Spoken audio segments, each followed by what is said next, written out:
नमस्कार दोस्तों, define stop loss में आपका बहुत बहुत स्वागत है। दोस्तों, हमारे एक सब्सक्राइबर ने मैसेज भेजा है, आप यहाँ पे देख सकते हो।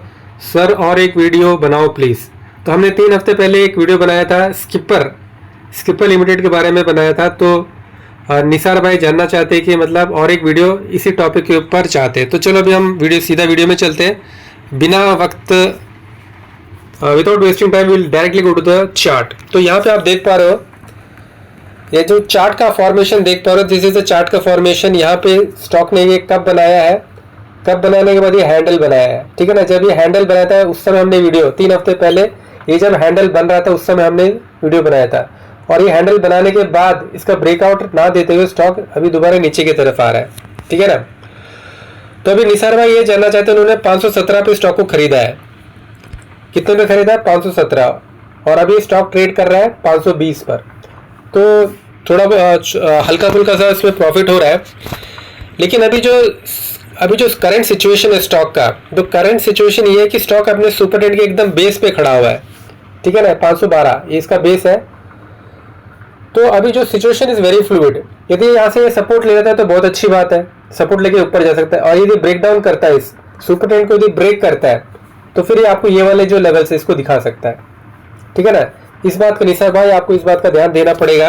यदि ये सपोर्ट लेने में असफल होता है, इसका ब्रेकडाउन देता है और नीचे के ही सस्टेन करता है, तो यू कैन ये वाले लेवल्स के लिए आपको फिर रेडी रहना पड़ेगा। और यदि ये सस्टेन कर लेता है, यदि सुपर ट्रेंड को ब्रेक नहीं करता है, ठीक है ना, तो फिर the stock can move upwards. यहाँ पे आपको सुपर ट्रेंड 3 महीना पहले आपको सुपर ट्रेंड पॉजिटिव हुआ था और 3 महीने से अभी तक सुपर ट्रेंड इसका कंटिन्यूसली पॉजिटिव है।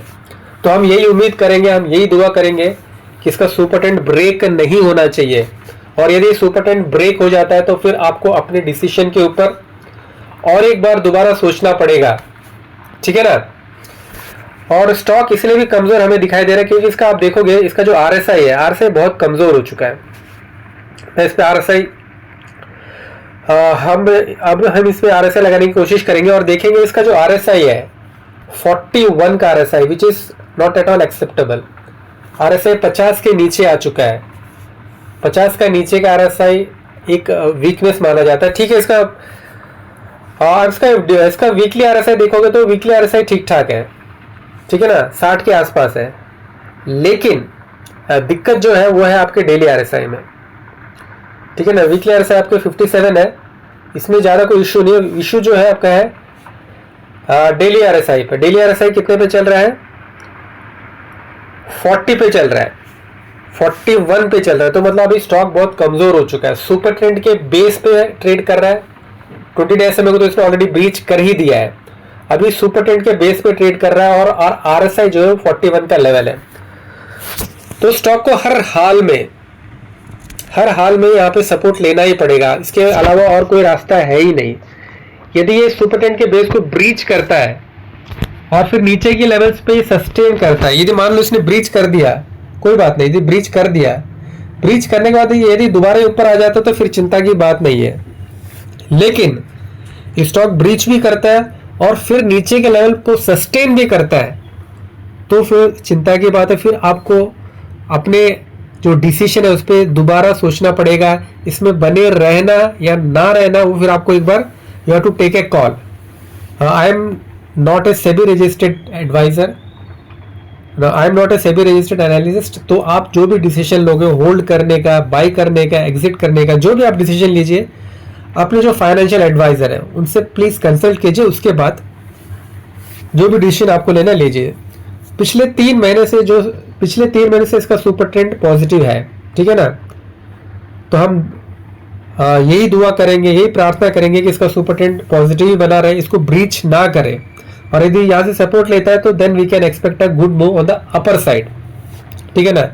अभी जो चिंता की बात यह है कि RSI बहुत चिंता की बात है क्योंकि RSI 41 के लेवल पर है और 41 का RSI बहुत ही कमजोर है और वो भी स्लोपिंग डाउनवर्ड्स RSI है। ठीक है ना। और जो सुपर ट्रेंड है, सुपर ट्रेंड के बेस पे आ चुका है, तो यहाँ से इसको सपोर्ट लेना है। ठीक है ना। 20 डे SMA के नीचे ट्रेड कर रहा है। तो ये सारे कुछ नेगेटिव पॉइंट्स है और कुछ पॉजिटिव पॉइंट्स भी है। तो अभी इसमें ये डिपेंड करता है, ये ऊपर जाएगा नीचे जाएगा, कई चीज़ों पर डिपेंड करता है। तो पहला चीज़ तो ये है कि भैया जियोपॉलिटिकल सिचुएशन, जो आपको पता ही है, जैसे ईरान और अमेरिका के बीच में चल रहा है। यदि वहाँ पे स्थिति सुधरती है तो आपका शेयर मार्केट ऊपर जाएगा और आपका जो स्टॉक है स्किपर ये भी ऊपर जाएगा। तो आपको जियोपॉलिटिकल सिचुएशन पर ध्यान देना पड़ेगा। उसके बाद है क्रूड ऑयल। यदि क्रूड ऑयल ऊपर जाएगा तो हमारा मार्केट नीचे जाएगा, और क्रूड ऑयल यदि नीचे जाएगा तो हमारा मार्केट ऊपर जाएगा। तो यदि क्रूड ऑयल नीचे गिरता है तो आपका जो स्टॉक है, हमारा जो स्टॉक है स्किपर, वो ऊपर जाएगा। तो जो दूसरा पॉइंट आपको इस पर ध्यान देना है, दैट इज क्रूड ऑयल, ठीक है ना। और इसके बाद तीसरा है हमारे जो ब्रॉडर मार्केट्स है। ब्रॉडर मार्केट का मतलब है Nifty, Sensex, bank Nifty, mid cap, large cap, small cap, ठीक है ना। यदि ब्रॉडर मार्केट में यदि रैली है, यदि ब्रॉडर मार्केट चल रहा है तो हमारा स्टॉक भी चलेगा, क्योंकि हमारा स्टॉक भी उसी ब्रॉडर मार्केट का एक हिस्सा है। लेकिन यदि ब्रॉडर मार्केट में कमजोरी है तो कहीं ना कहीं हमारे स्टॉक में भी कमजोरी दिखाई देगी, और हमारा जो स्टॉक है वो जो सुपर ट्रेंड को, बेस को ब्रीच करेगा, नीचे जाएगा और नेगेटिव हो जाएगा, फिर हमें से स्टॉक से एग्जिट करना पड़ेगा। So these are the few situation, these are the few point जिनके ऊपर आपको ध्यान देना है। जियोपॉलिटिकल सिचुएशंस, क्रूड ऑयल है ना, हमारे जो ब्रॉडर मार्केट्स है, यदि इनका सपोर्ट में हमें मिला, जियोपॉलिटिकल सिचुएशन का हमें पॉजिटिव सपोर्ट मिला, क्रूड ऑयल का सपोर्ट मिला और ब्रॉडर मार्केट सपोर्ट मिला, तो स्टॉक यहाँ से सपोर्ट लेगा और ऊपर की तरफ जाएगा। तो this are the conditions. Stock ऊपर अभी वीक हुआ नहीं है, ठीक है ना। अभी भी जो स्टॉक है हायर हाइस और हाई लोस का पैटर्न बनाते हुए ऊपर की तरफ ही जा रहा है, ठीक है ना। और यहाँ पे एक अभी आप जो पैटर्न देखोगे तो लोअर लोस और लोअर हाइस का पैटर्न बना रहा है, ठीक है ना। यहाँ से ब्रीच करेगा तो स्टॉक वीक हो जाएगा, ठीक है ना। और उसके बाद फिर आपको अपना डिसीजन लेना पड़ेगा। हाँ, तो आई थिंक निसार भाई, शायद मैंने आपका जो है आंसर्ड यू, मैंने कोशिश की कि आपके जो प्रश्न का जवाब देने के, तो आपको बहुत बहुत धन्यवाद। दोस्तों, आप हमारे चैनल में पहली बार आए तो आपसे विनम्र निवेदन है, आप हमारे चैनल को लाइक कीजिए, कमेंट कीजिए, सब्सक्राइब कीजिए, और इसी प्रकार किसी वीडियो में आपसे मिलेंगे दोस्तों। तब तक के लिए धन्यवाद, शुक्रिया, शब, बाय बाय, टेक केयर। आपका बहुत बहुत धन्यवाद।